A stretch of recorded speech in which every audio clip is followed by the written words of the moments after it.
오늘은 3월 16일 화요일입니다. 이제 다 함께 사도신경으로 신앙 고백하심으로 새벽 예배를 시작하겠습니다.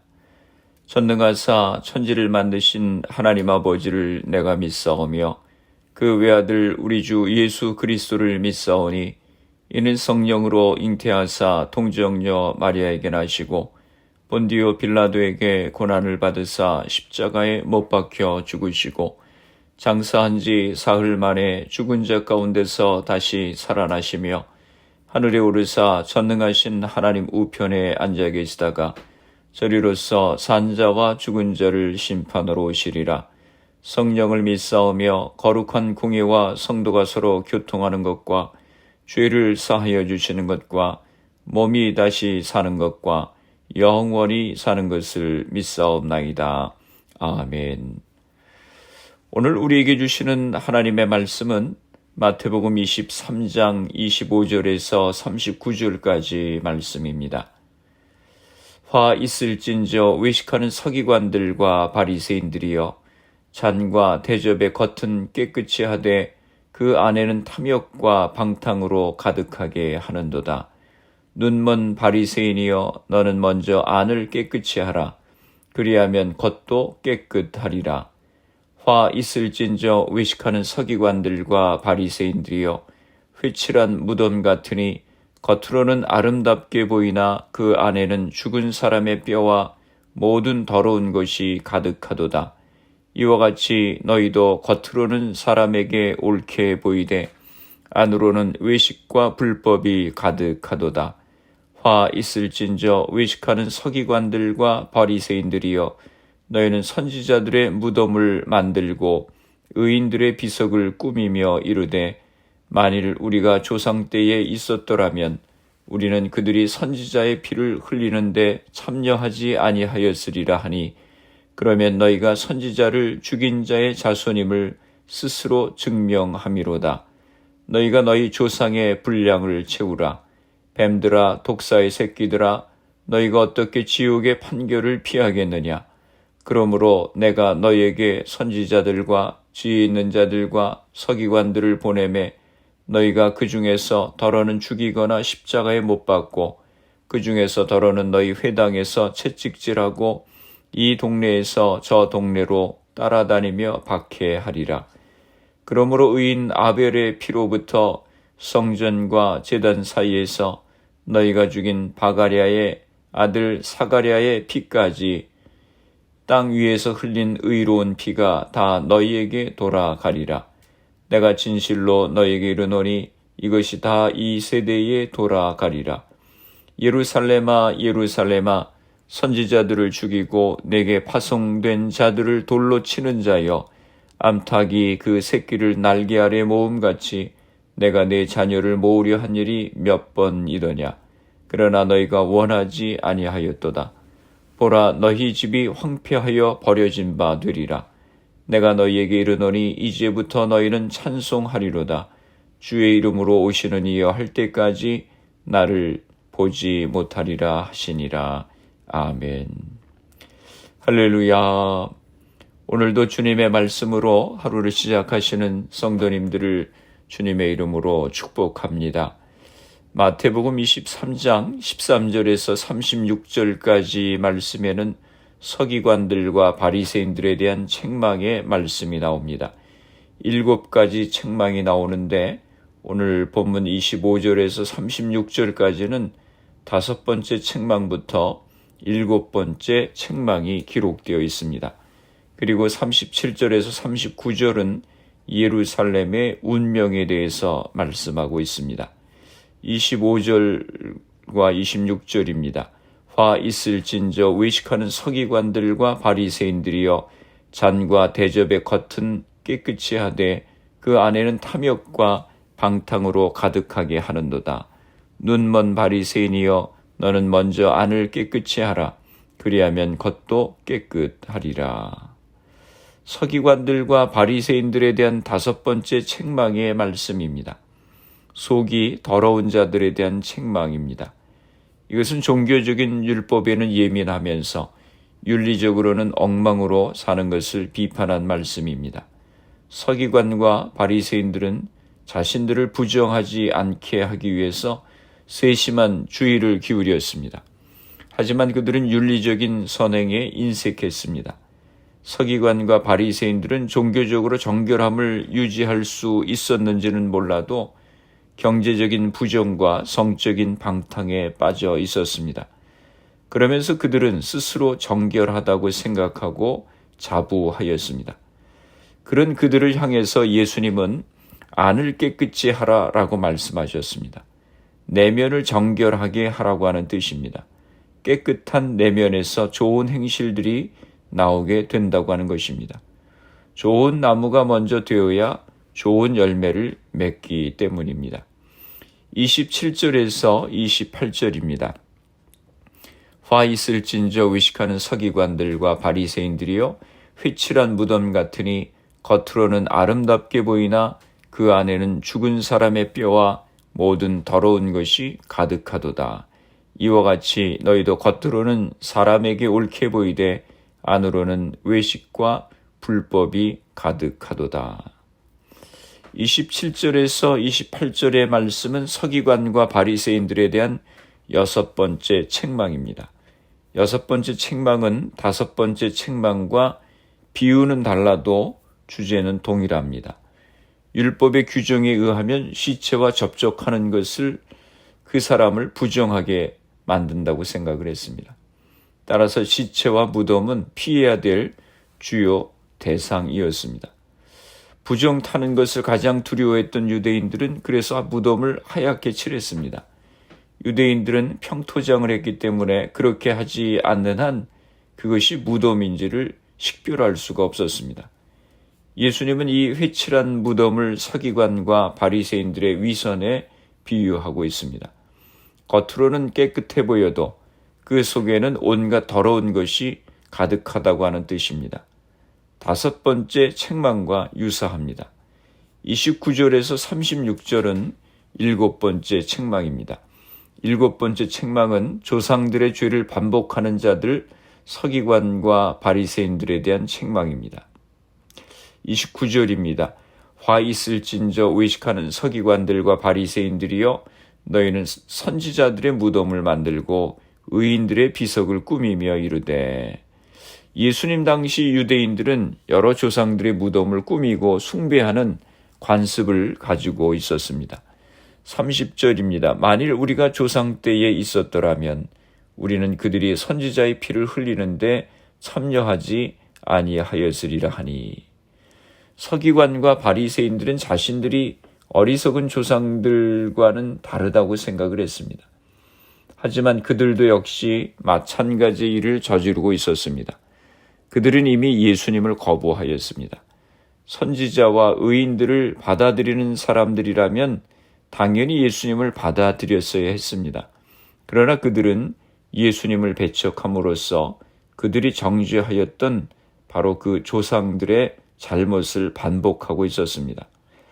31절입니다. 그러면 너희가 선지자를 죽인 자의 자손임을 스스로 증명함이로다. 그들은 조상들의 어리석음을 비판하면서 자신들이 선지자를 죽인 자들의 자손이라고 하는 사실을 스스로 인정하였습니다. 그러면서 그들은 자신들이 조상들과 다르다고 생각하고 있지만 사실은 자신들도 모르는 사이에 조상들의 전철을 밟고 있었습니다. 이들은 오히려 더한 일을 하고 있었습니다.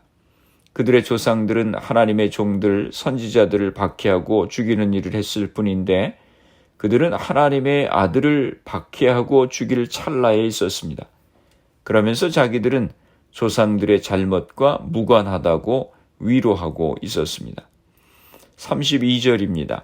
너희가 너희 조상의 분량을 채우라. 의미적으로 본다면 너희 조상이 채워온 죄의 양을 마저 채우라 라고 하는 뜻입니다. 그 죄의 양이 채워지면 하나님이 심판을 감행하실 것이라고 하는 것입니다. 초대교회는 그 심판이 기원 후 70년의 예루살렘 전쟁에서 이루어졌다고 보고 있습니다. 33절입니다. 뱀들아 독사의 새끼들아 너희가 어떻게 지옥의 판결을 피하겠느냐. 예수님은 여기서 세례 요한이 썼던 똑같은 말로써 유대인들을 책망하고 계십니다. 그들이 지옥계로의 판결을 피할 수 없는 이유는 앞에 열거한 7가지의 대표적인 잘못들 때문입니다. 34절입니다.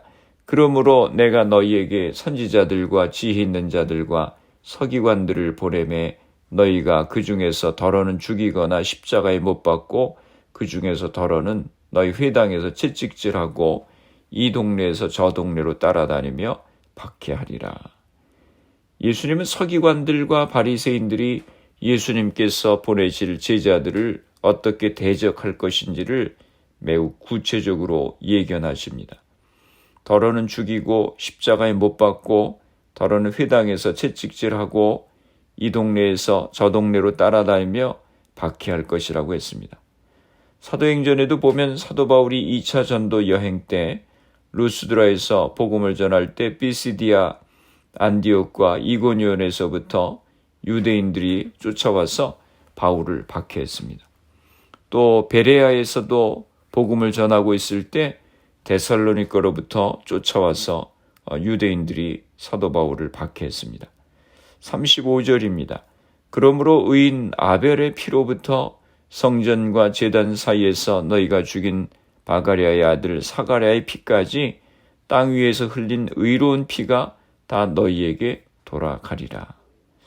아벨은 첫 번째 순교자여 사가랴는 마지막 순교자였습니다. 여기서 마태복음 저자는 첫 번째와 마지막 순교자를 언급하면서 모든 의로운 죽음에 대한 책임이 이 세대에 돌아가리라 라고 그렇게 말씀하는 겁니다. 심판을 받게 될 것이라고 하는 것입니다. 36절입니다. 내가 진실로 너희에게 이르노니 이것이 다 이 세대에 돌아가리라. 예수님을 죽이고 그 제자들을 박해한 그 모든 피의 대가가 이 세대에 돌아갈 것이라고 하는 것입니다. 이 예언은 기원 후 70년에 예루살렘이 멸망하면서 이루어졌습니다. 37절입니다. 예루살렘아 예루살렘아 선지자들을 죽이고 내게 파송된 자들을 돌로 치는 자여 암탉이 그 새끼를 날개 아래에 모음같이 내가 내 자녀를 모으려 한 일이 몇 번이더냐. 그러나 너희가 원하지 아니하였도다. 예수님은 예루살렘아 예루살렘아 하시며 안타까운 심정을 말씀하십니다. 이스라엘 백성들을 다시 회복하시고자 하셨지만 그들은 예수님과 제자들을 박해하고 예수님을 따르지 않았습니다. 38절입니다. 보라 너희 집이 황폐하여 버려진 바 되리라. 너희 집은 예루살렘 성전이고 예루살렘이고 이스라엘 전체를 의미합니다. 예수님을 거부하고 말씀 가운데 서지 못하고 위선적이고 죄악 가운데 살았던 이스라엘 백성들은 결국 하나님의 심판을 받게 될 것이라고 하는 것입니다. 39절입니다. 내가 너희에게 이르노니 이제부터 너희는 찬송하리로다. 주의 이름으로 오시는 이여 할 때까지 나를 보지 못하리라 하시니라. 이 말씀은 예수님의 순환과 재림에 대한 말씀입니다. 찬송하리로다 주의 이름으로 오시는 이여 할 때까지라고 하는 말은 예수님의 재림을 가리키는 것입니다. 예수님께서 예루살렘에 입성하실 때 무리들이 이런 환호성을 질렀습니다. 예수님은 똑같은 환호성을 당신의 재림 때에 기대하십니다. 그러나 그때까지 사람들은 예수님을 다시는 보지 못할 것이라고 하는 것입니다. 그가 예언한 대로 그는 이제 순환을 당하고 십자가에 죽게 되실 것이기 때문입니다. 말씀을 정리합니다. 예수님께서 당시 외식하던 서기관들과 바리새인들을 향한 책망의 말씀을 우리가 들었습니다. 이 말씀은 오늘 우리들에 대한 책망의 말씀이기도 합니다. 종교적인 형식의 모습은 가졌어도 속사람은 변화되지 못한 우리들에 대한 책망의 말씀입니다. 이 아침에 말씀을 기억하면서 우리들의 변화되지 못한 모습들을 돌아보고 회개의 자리로 나아가기를 원합니다. 회개하지 않으면 하나님의 심판을 받을 수밖에 없게 되는 것입니다. 또한 주님께서 순환과 죽임을 당하신 후에 부활 승천하시고 영원한 나라 임금으로서 재림하신다고 하셨습니다. 의의 최후의 승리를 믿고 날마다 믿음 가운데 또 말씀 가운데 살아가시는 성도님들이 되시기를 주님의 이름으로 축원합니다. 기도하시겠습니다. 살아계신 아버지 하나님, 은혜와 사랑을 감사합니다. 오늘 말씀을 통해서 서기관과 바리새인들에 대한 책망의 말씀을 들었습니다. 종교적인 형식과 외형은 가졌지만 속사람이 변화되지 못하고 위선적인 죄를 범하고 살아갔던 저들을 책망하셨습니다. 그 말씀 가운데 우리 자신들을 돌아보게 하시고 우리의 속사람들이 주님 보시기에 정결하게 하시고 좋은 나무로 아름다운 열매를 맺을 수 있게 하여 주시옵소서. 주님의 최후의 승리를 기억하면서 늘 말씀과 믿음 가운데 소망 가운데 살아가는 저희가 되게 하여 주시옵소서. 사순절을 지나고 있습니다. 우리의 허물과 죄로 인하여 주님이 고난당하시고 십자가의 죽으심을 기억하게 하시고 우리의 죄를 회개하며 주님의 제자의 삶을 살아갈 수 있는 저희가 되게 하여 주시옵소서. 우리의 가정들을 위해서 기도합니다. 사랑하는 자녀들을 축복하시고 우리에게 주신 사업과 직장을 복되게 하여 주시옵소서. 질병으로 인하여 어려움 가운데 있는 성도님들을 위하여 기도합니다. 주님 이 시간 저들을 기억하여 주시고 치료하여 주시옵소서. 코로나 바이러스의 문제가 하루속히 해결되어서 모두가 정상적인 생활을 할 수 있도록 은혜를 허락하여 주시옵소서. 오늘 하루도 주님과 동행하는 복된 하루가 되게 하여 주시옵소서. 예수님의 이름으로 기도드리옵나이다. 아멘. 주기도문 하심으로 새벽 기도를 마치겠습니다. 하늘에 계신 우리 아버지여, 이름이 거룩히 여김을 받으시오며 나라가 임하시오며 뜻이 하늘에서 이루어진 것 같이 땅에서도 이루어지이다. 오늘 우리에게 일용할 양식을 주시옵고 우리가 우리에게 죄 지은 자를 사하여 준 것 같이 우리의 죄를 사하여 주시옵고 우리를 시험에 들게 하지 마시옵고 다만 악에서 구하시옵소서. 나라와 권세와 영광이 아버지께 영원히 있사옵나이다. 아멘. 새벽 예배를 마쳤습니다. 오늘 하루도 주님 안에서 승리하시기 바랍니다. 새벽 예배 후 개인적으로 10분 이상씩 기도하시기 바랍니다. 형식적인 신앙생활의 모습을 회개하고 속사람이 변화된 모습으로 주님을 섬길 수 있도록 기도하시고 사순절 기간 동안 우리 자신들을 회개하며 더욱 주님 앞에 가까이 나아가는 우리가 될 수 있도록 또 가정과 자녀들, 직장과 사업을 위해서 질병으로 고생하시는 성도님들의 회복을 위해서 기도해 주시고 또 교회를 위해서 미국과 대한민국 조국을 위해서 기도해 주시기 바랍니다. 그리고 코로나 바이러스를 위해서 애쓰는 의료진들, 봉사자들, 위정자들을 위해서 기도해 주시고 코로나 백신 접종이 순조롭게 잘 진행되어서 코로나가 속히 퇴치될 수 있도록 기도해 주시기 바랍니다.